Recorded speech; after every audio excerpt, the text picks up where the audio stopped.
Okay, Mama Sang. Bilisan lang ah.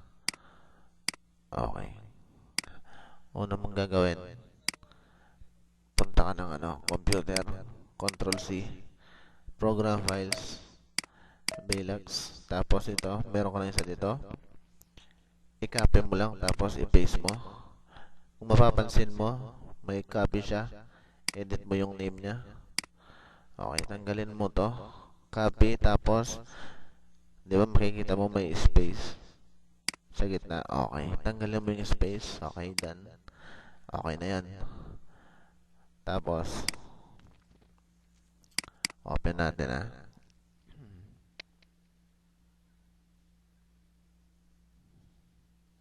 Diba? Okay.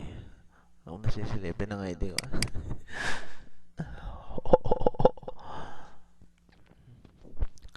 Pangit ng boses ko. Okay. See? Tapos, okay. Pag multi naman, ganito. Yung pag multi, punta ka dito sa kung napapansin mo itong signal mo. Okay, click mo then open network center, sharing center, and then change adapter setting. Okay, tapos ilagin mo sabay. Tapos disconnect mo mga 5 seconds to 6, 8, 7 like this. After, ito papansin mo wala yung signal mo, di ba? Okay, tapos i-connect ulit.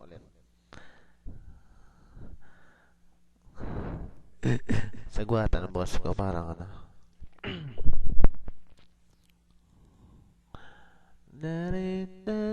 Nulit ko lang kasi parang parang mahaba yung video kanina.